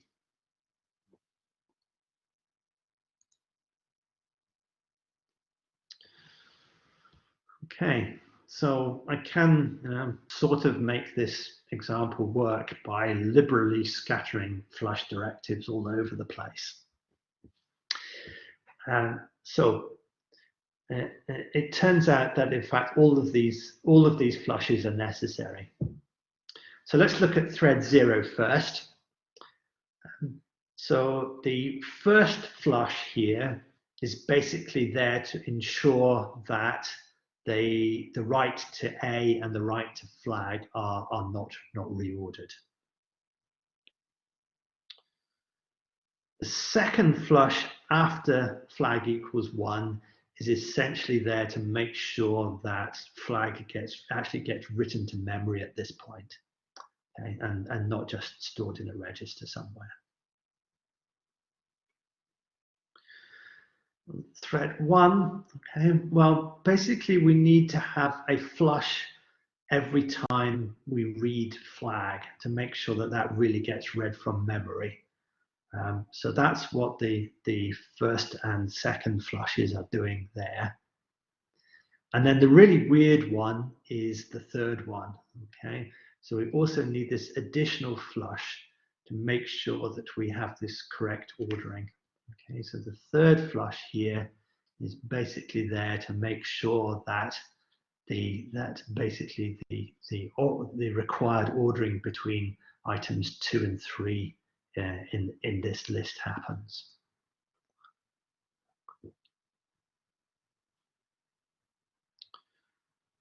Without this one here, it's possible that the relevant flush happens on basically the relevant flush could happen on thread 1 before the corresponding flush on thread 0.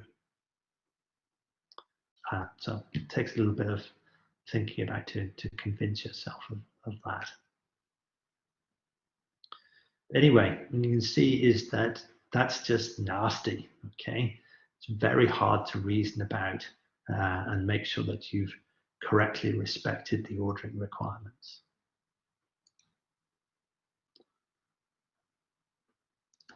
Okay, so using explicit flushes is very difficult and prone to subtle bugs.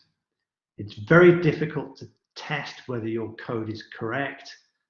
And one of the big difficulties here is that it may execute correctly on one hardware platform or one compiler, but not on another. And nasty things can happen. You know, bugs can be triggered just by, say, changing the optimization level on the compiler.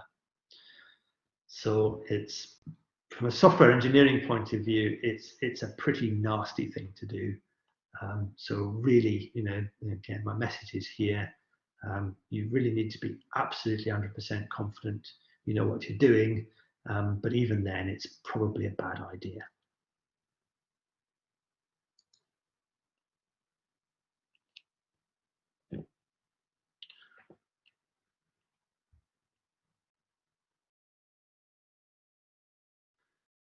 As a slight aside here, it introduces you to the fact that there's actually that there are some other forms of the atomic directive, as well as the standard one, which is to do an atomic update. So OpenMP also supports atomic reads, atomic writes, and atomic captures. So what the capture does is it basically says is if I store the old value and then basically here if I basically read the old value of X and then subsequently modify it, then that pair of statements is considered an atomic operation.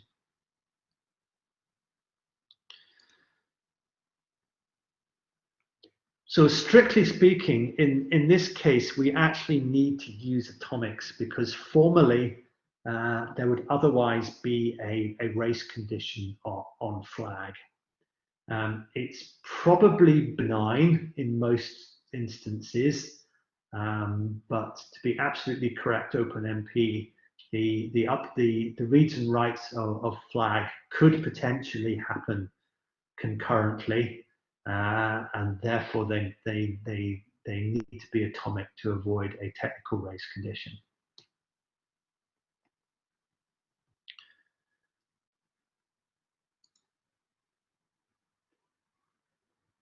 Oops, let's have 2 copies of that slide. Oops.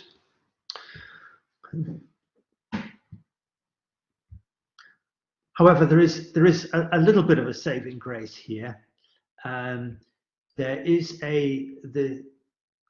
essentially, and the problem is here that the plain old atomics don't imply full flushes. They only imply a flush operation on the thing that's being accessed by on the memory location that's being modified by the atomic operation. Okay, so the atomics do not imply full flushes by default. However, there is this SECCST, it stands for sequential consistency memory order clause, which you can add to atomics to make this kind of thing work. Okay, and imply all the correct flushes. So there is actually a slightly less painful and easier way, or at least more readable way of writing this kind of example. But even so, I would still heavily discourage you from ever trying to do this kind of thing.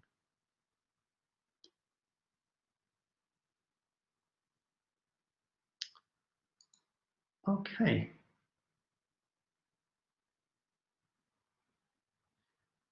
Any questions about that? Yes, Gianpaolo. Yeah. So about the so the problem about the initial code was that the A and flagged were on separate lines, so we don't have the certainty that they are executed in the order that we want, right? Yeah. But so would it work if we write in a way that the flag is dependent on A, like I don't know, in an if statement or you know, another construct? Yeah, just wondering if I know it's you know, a bad thing to do, but Bad idea. Yeah, bad idea. But just you know, yeah. just to check if I understood correctly. So if, I don't know if I would have like if A then flag equals 1 would fail as well, or yeah, that doesn't really get around you all the problems here. Mm-hmm. But you might be able to prevent, say, the compiler doing the reordering, but you know, you still don't have the guarantees at the hardware level that you. Mm-hmm. Okay, I understand. Okay, Yeah. pretty much. Yeah, so you might, you know, by writing your code very carefully, you might be able to prevent the compiler from optimizing stuff. Mm-hmm. I see. So in general, okay. That's not enough to make it 100% safe. Yeah. Yeah. Okay. Thank you very much for clarifying. Yeah. Thank you.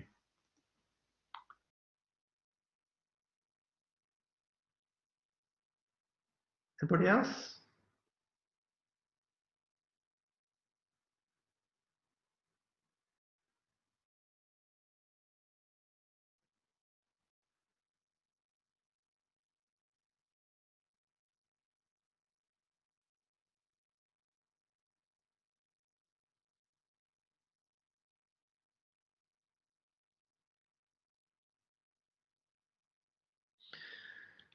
Okay, if not, plenty of opportunities to ask questions later on during the day. So we'll take a break for half an hour now, and come back. I'll be back at 11:30, and then we can have a session, practical session, so you can have a play around with tasks and nested parallelism and collapse clause. Okay, thanks everybody. See you again soon.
Okay, hello everybody. So I thought that before we break for lunch, I would just quickly talk through a couple of the examples that you've probably been working on this morning.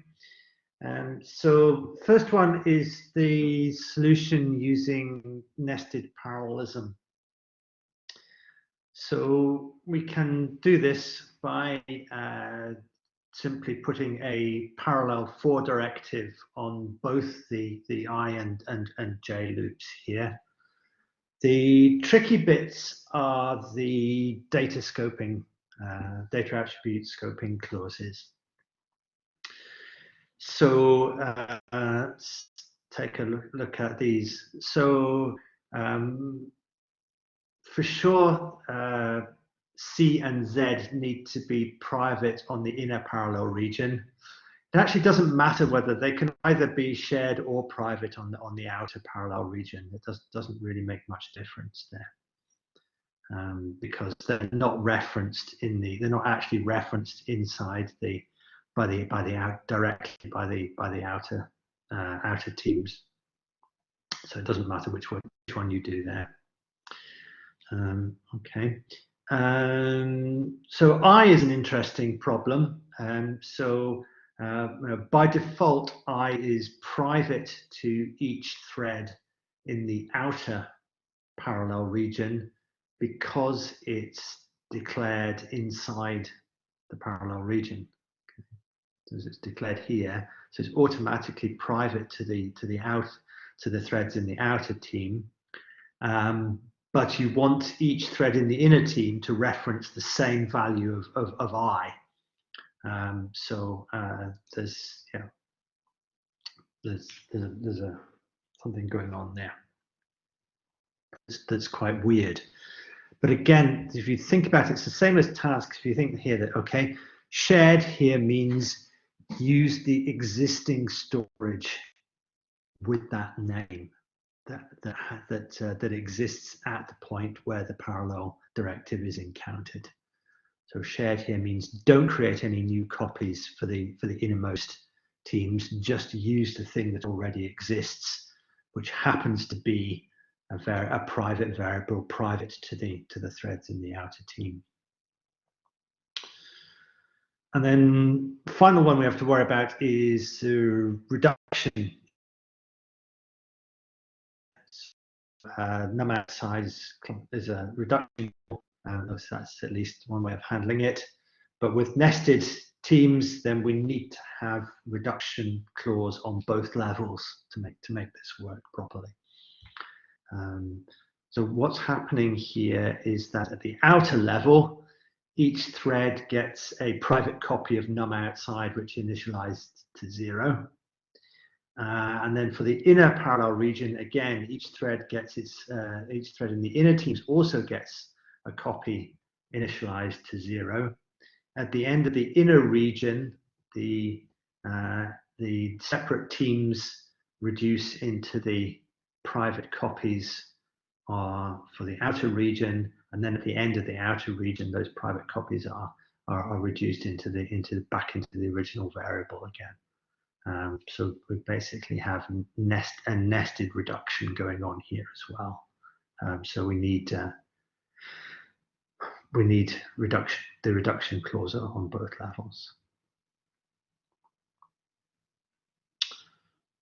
Okay, any questions about that? Hi, Gianpaolo. Hi. So I did some stuff slightly different. So for the first thing, for example, about the num outside. So I used like an atomic update. So now, yeah, sure. That's fine. Yeah.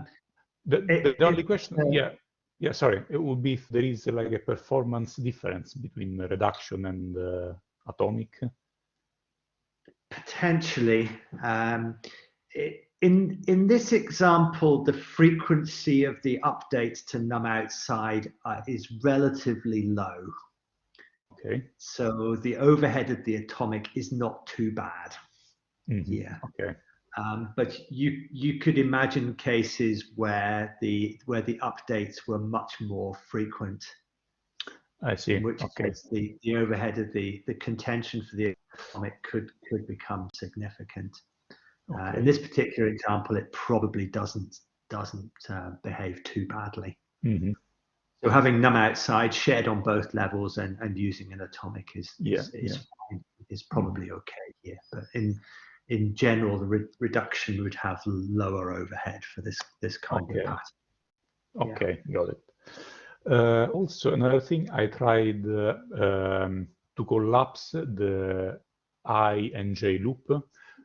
Just I noticed, I mean, in terms of performance, I didn't notice any difference in like doing it.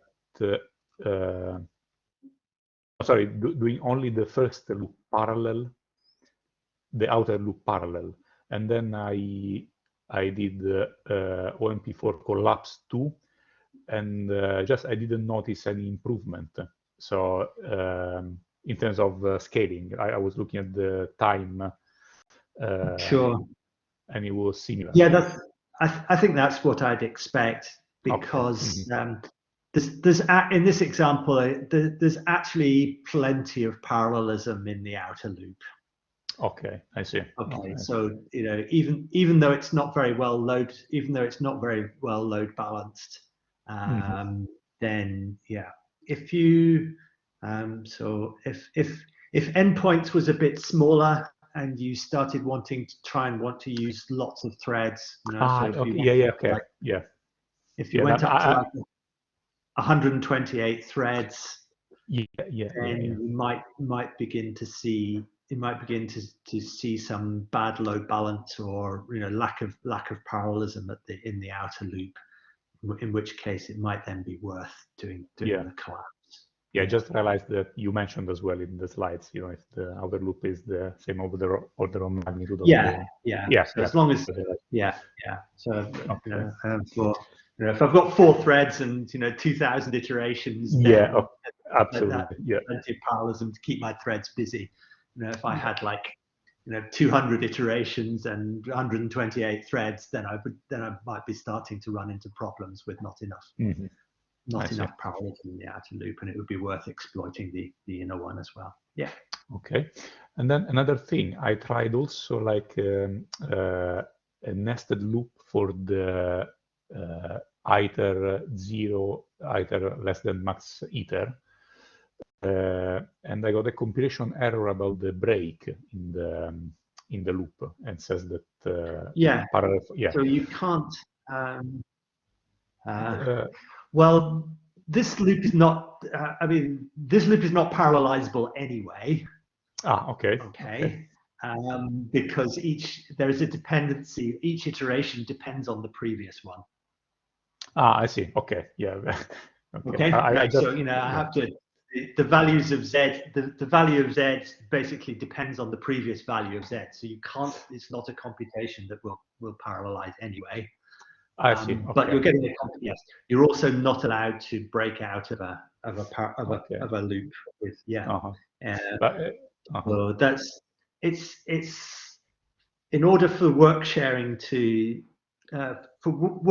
loops the runtime has to be able to compute the number of iterations before the loop starts.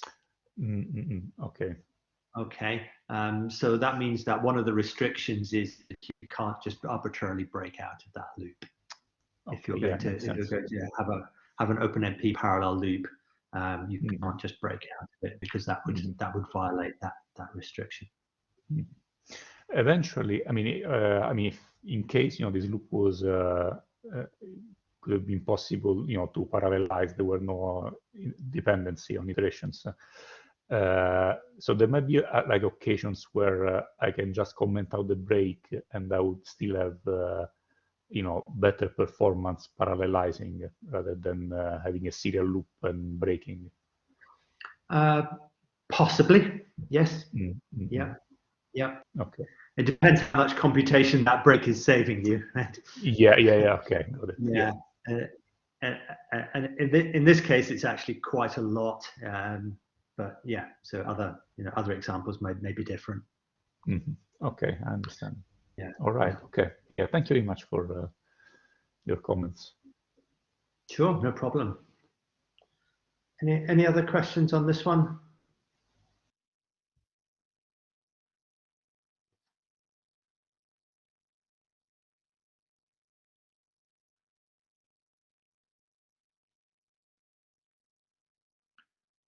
Okay, let's look at the tasks example now.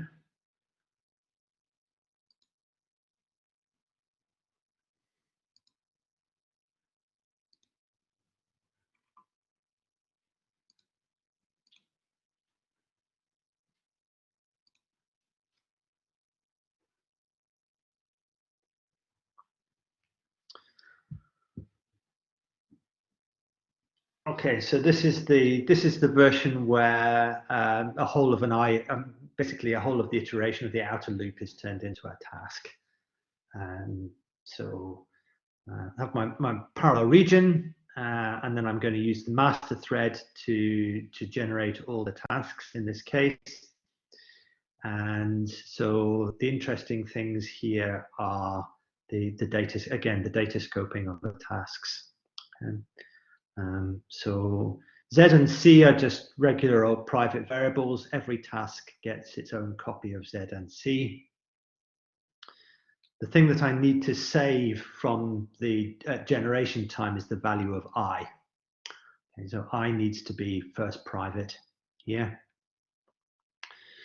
And at least up until version 5 of OpenMP, you can't use reduction variables inside tasks.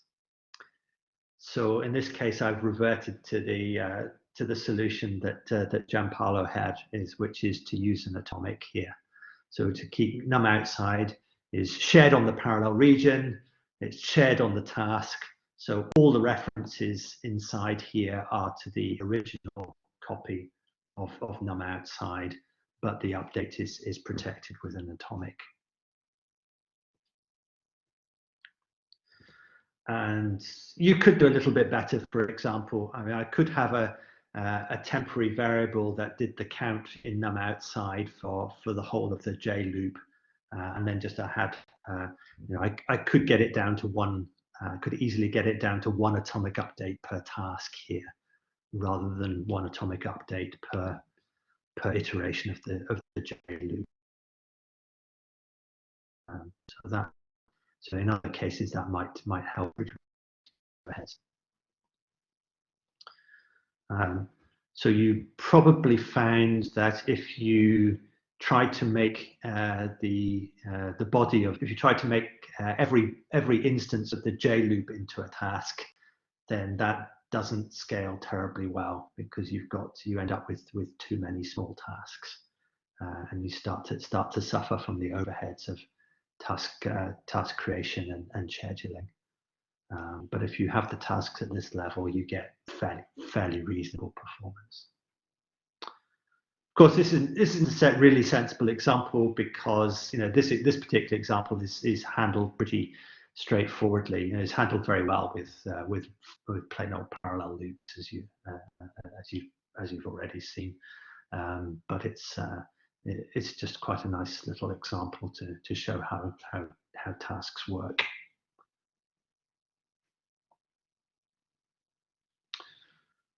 So as of, just show you that if you're lucky enough to have a compiler which is OpenMP 5 compliant, then you can actually do reductions here. Get another window up.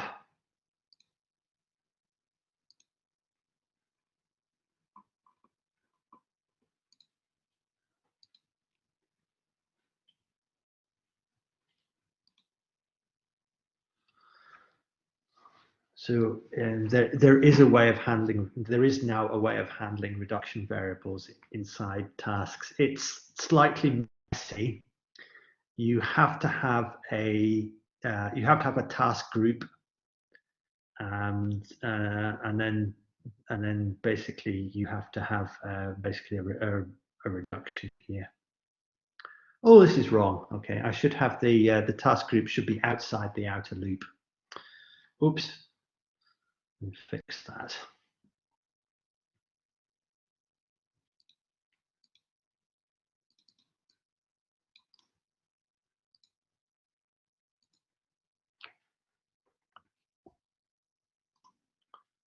Otherwise, I'm just serializing everything.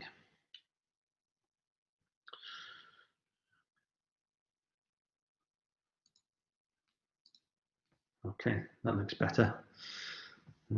So I need to create a task group, and then I have a task instead of a plain old reduction. I need a task reduction clause, and then on every task, I need to tell the compiler that I'm actually using this reduction variable in that using them outside as a reduction variable in that task. So I need an in reduction clause as well on the task to make this work. So the current version of the Cray compiler doesn't support this. The code will compile, but you get a runtime error because the Clang OpenMP runtime doesn't support it currently. But the GNU compilers do appear to support this now, at least. So GNU 10 onwards will support this. Okay, any questions about that one?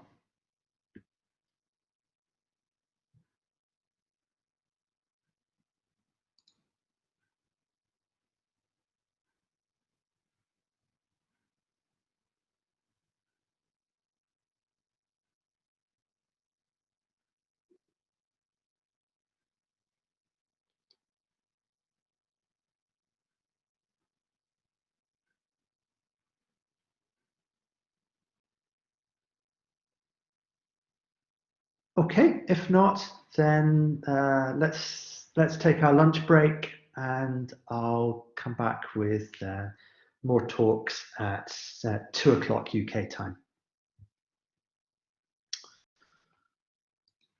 Thanks, everyone. Thank you. See you later.